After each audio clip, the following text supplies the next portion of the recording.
Welcome to Life Stories, where the people who were left behind are often the ones who end up saving themselves. Imagine being invited to the wedding of the man who abandoned you, not just emotionally, but physically, without warning, without a goodbye. And now, years later, he's marrying someone else in a room full of people who don't even know you exist. But what if someone stood up? Someone no one expected. And what if they told the truth loud enough to silence an entire ballroom? This is not a story about revenge. It's a story about resilience, about what happens when the ones who were supposed to protect us leave and the ones who shouldn't have to carry the weight do. Stay with us, because by the end of this video, you might just rethink what it really means to be the one who stays. Let's begin. The invitation came on a Thursday.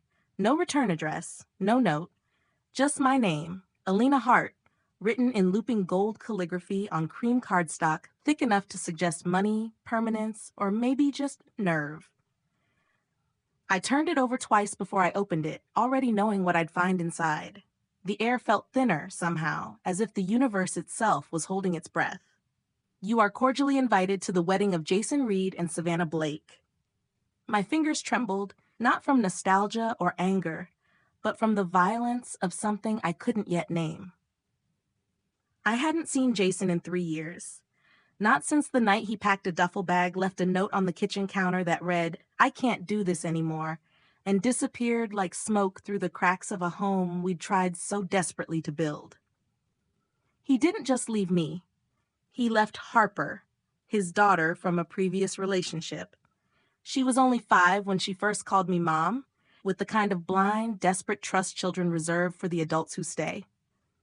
And I did. I stayed.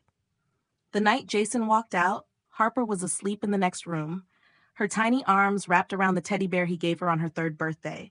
He didn't kiss her goodbye. He didn't leave a note for her. He just vanished, dragging a part of me with him. And yet here it was, an invitation, a performance, a declaration of a life he'd rebuilt without us. I wasn't sure what stung more, the cruelty of sending it, or the curiosity of why. For weeks, I left it sitting on the counter like a ticking bomb. I didn't cry. I didn't rage. I simply stopped. Stopped answering messages. Stopped cooking. Stopped being. But Harper, now 16, whip-smart and sharp-eyed, picked it up one morning as she ate cereal and read it out loud like she was reciting an obituary. "You should go," she said, spoon tapping against the bowl. I laughed, bitter. To what?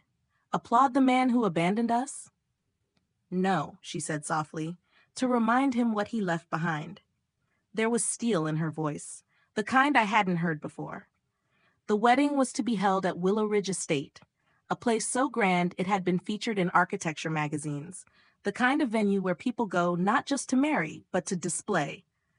Uncle Frank, who raised me after my mother passed, offered to drive us.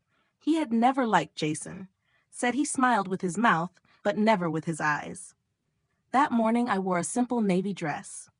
Nothing dramatic, nothing sad, just enough to look like I belonged, like I wasn't there to bleed. Harper wore black slacks and a white shirt, her curls pinned back neatly. She'd taken a part-time job with the catering company working the event. Coincidence, she'd claimed, but I knew better. She wasn't just there to serve hors d'oeuvres. She was there to see. Willow Ridge shimmered like something out of a royal fever dream, white rose arches, string quartets playing movie soundtracks, monogrammed napkins folded like origami. I slipped in through a side entrance and took my seat near the back, invisible to most, visible to one. Jason looked almost the same. Tall, confident, his suit tailored within an inch of its life.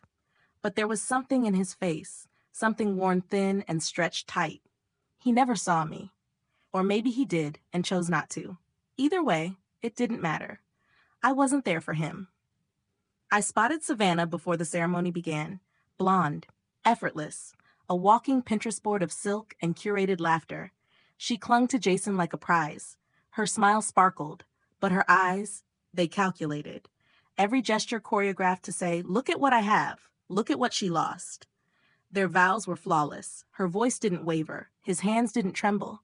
And when they kissed, the crowd erupted like they just witnessed a miracle. I sipped my water and tried not to taste bile. The reception was a blur of designer heels and fake eyelashes.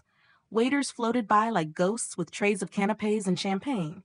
I stayed seated, barely breathing. Harper passed by once, tray in hand, and gave me a wink, sharp and knowing. Then it happened. Savannah stood at the head table, raised her glass, and smiled sweetly. Too sweet, the kind of sweet that comes just before the knife. When I met Jason, she began, he was a good man, but broken, damaged, left behind by a woman who didn't know how to love him right. She giggled. It almost ruined him, but I saved him, I healed him, and now he's where he belongs. The laughter that followed felt like fire against my skin. I didn't blink. I didn't cry. I just stared at her. She knew. She knew I was there. And then, a movement. From the far side of the room, one of the waitresses stopped. She took off her cap. Her hands shook, but she didn't. "I'm his daughter," Harper said. Her voice was loud, clear, and terrifying in its calm. "And I have something to say." The room froze. Savannah paled, her smile evaporating like mist under a lamp. Jason turned slowly in his chair, his drink suspended midair. Harper stepped forward, cap in hand like a crown. "She's not just the woman you mocked," she said, eyes locked on Savannah. "She's the woman who raised me when my own father couldn't even stay." Gasps. Shifting chairs. A phone slowly lowered, its camera still recording. Jason opened his mouth, but no sound came out. "She worked 2 jobs to feed me. She cried in the bathroom so I wouldn't hear. And when people asked me where my dad was, I told them you were away on business. Because the truth, that you left us on purpose, was worse." Jason flinched, visibly. Savannah's glass trembled in her hand. Harper's voice broke, but she kept going. "You didn't save him," she said. "You inherited him after he ran. And now you're standing in front of all these people pretending to be the hero of a story you were never even part of." Silence. Complete. And then, without waiting for permission, Harper turned to me and extended her hand. I stood. My fingers met hers. The moment was silent but seismic. This wasn't about vengeance. This wasn't even about Jason. This was about us. Mother and daughter. No DNA required. What would you do if someone tried to erase the hardest parts of your life just to make their story shinier? Have you ever had to reclaim your voice in a room that was never meant to hear it? Because when Harper stepped up that night, she didn't just speak the truth, she rewrote the entire damn script. And the second chapter begins with what happened after we walked out. We didn't speak until we reached the car. Uncle Frank had been waiting out front, engine idling, elbow propped on the window like he was leaning against time itself. He took one look at us. Harper with her fists still clenched, me with my hands trembling in my lap, and didn't ask a single question. The ride was quiet. Not the awkward kind, but the kind you fall into after surviving something sacred, or brutal, or both. I stared out the window, watching the lights of Willow Ridge disappear behind us. My reflection flickered faintly in the glass, superimposed on the trees rushing past. I didn't recognize myself. Was this what healing looked like? Not peaceful or graceful, but raw and unrelenting, like a wound being scraped clean before it can finally close. "I'm sorry," Harper said suddenly, her voice cracking. "I know you didn't want a scene." I turned to her, stunned. "You think I'm upset about that?" She looked down, twisting the cap from her water bottle. "You didn't have to protect me," I said gently. "Not like that," she exhaled, sharp and tired. "Yes, I did." For a moment, I was back on that bathroom floor 3 years ago, shaking with debt collectors on speakerphone, and Harper, 10 years old, handing me a peanut butter sandwich because she noticed I hadn't eaten. Always watching, always stronger than anyone had a right to be at that age. "She called you broken," Harper whispered, "but I've only ever seen you rebuild." I didn't answer. I couldn't. The lump in my throat had formed fast and solid. Back at home, she went to bed early. I stayed in the kitchen, sitting on the tile floor with a cup of cold tea, staring at the invitation still lying on the counter. A relic now, an artifact from a story we'd burned down. And yet, something gnawed at me. Jason hadn't followed us, hadn't called, hadn't even tried to stop Harper's speech. He just watched. And that silence, it wasn't pride. It wasn't shock, it was fear. The kind you feel when someone knows something about you that you've spent years trying to bury. I didn't sleep that night. The next morning, the messages started. A video had gone viral. Some guest had recorded Harper's speech. The clip was blurry but powerful. Comments flooded in, strangers praising her bravery, others sharing stories of abandonment, of showing up for the people who stayed when it was easier to walk away. But one message stood out. It came from a private account. No profile picture. Just 2 words. He lied. Attached was a single file, a scanned document. I almost deleted it. But curiosity has its own gravity. I clicked. It was a custody agreement, signed by Jason, dated a year before he left me. It outlined shared custody of Harper with her biological mother, the mother who had supposedly vanished. But this wasn't a court formality. It was a renegotiation. He'd fought to get Harper back, and then changed his mind. My stomach flipped. I pulled up my old emails, the ones I'd buried in a folder labeled closed. I found the thread. One message stood out, sent a few months before Jason left. "She's not stable, Elena. I can't send Harper back to that." He was talking about her mother. He said she'd resurfaced, wanted custody, that he was fighting it. I believed him. I trusted him. But the document told another story. He wasn't fighting to keep Harper. He was preparing to send her away. That night, when he packed his bag and left, it wasn't grief over the baby that pushed him out the door. It was guilt. He couldn't go through with it, couldn't hand Harper over. But he couldn't face what that made him either. So he left both of us behind and started over, rewriting the story where he was the victim. The one who escaped the damage, not the one who caused it. My hands went cold. A familiar shame crept in, not for trusting him, but for how hard I had tried to excuse him. He wasn't broken when he left. He was finished. Finished lying, finished hiding, finished pretending to love a daughter he no longer wanted to fight for. I printed the document. When Harper came into the kitchen the next morning, her hair still damp from a shower, she saw it on the counter. She read it once. Then again. Her face didn't change. No tears, no shock. Just silence. "You knew?" I asked softly. She nodded. "Not everything, but I always wondered." She slid into a chair across from me. "That's why I stayed," she added. "Even when it got bad. Even when I thought maybe I was the reason he left. I stayed because I knew you'd never treat me like I was temporary." And that shattered something in me I hadn't realized was still intact. Love doesn't always arrive with flowers and promises. Sometimes it arrives in the wreckage, and it stays, even when it has every reason to run. That afternoon, I sent the video to a lawyer friend, not for revenge, but because truth deserves a paper trail. Harper didn't ask for details. She just started researching podcast mics. She had a name already, the ones who stayed. She said it without irony, without bitterness, just quiet resolve. I told her I'd be her first subscriber. That evening, as I folded laundry, the doorbell rang. I opened it to find Savannah Blake standing on my porch. No makeup, no gown, just jeans, a hoodie, and eyes that looked far older than the woman I saw at the head table. She held a small manila envelope in her hand. "I didn't know about her," she said before I could speak. "Not until she stood up last night." I waited.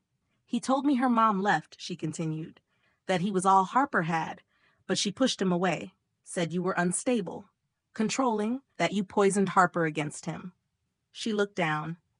I believed him. I crossed my arms. "So what changed?" Savannah looked up, eyes rimmed red. She didn't sound like a girl poisoned by hate. She sounded like a daughter who finally got tired of being invisible. She handed me the envelope.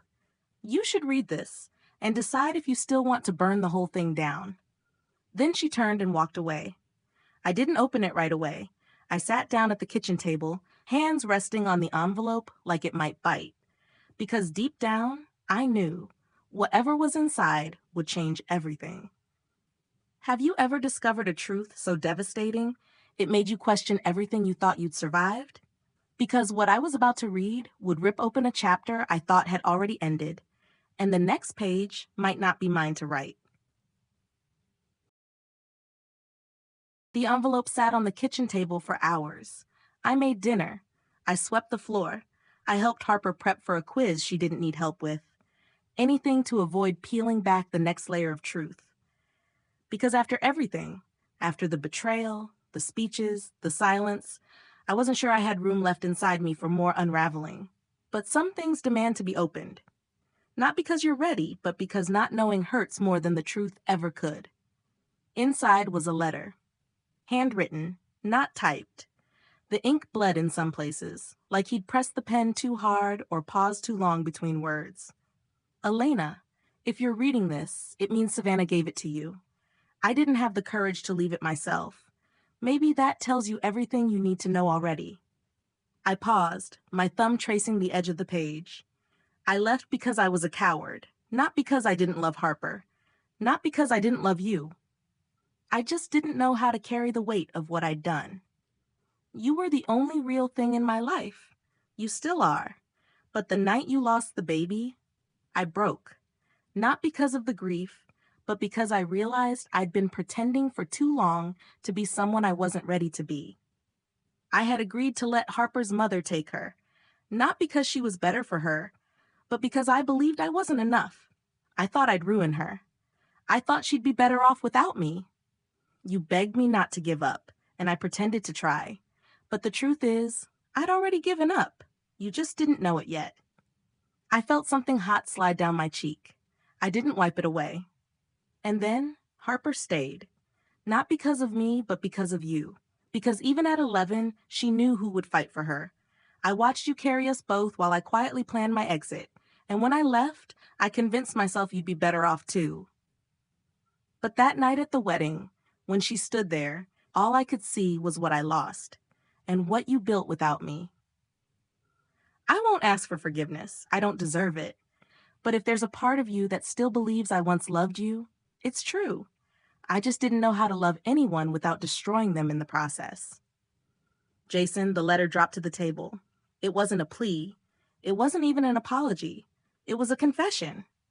A man finally stepping out of the narrative he built for himself and admitting what he was too proud to say to our faces. And yet, I didn't feel peace. Not right away. Because pain doesn't vanish with understanding.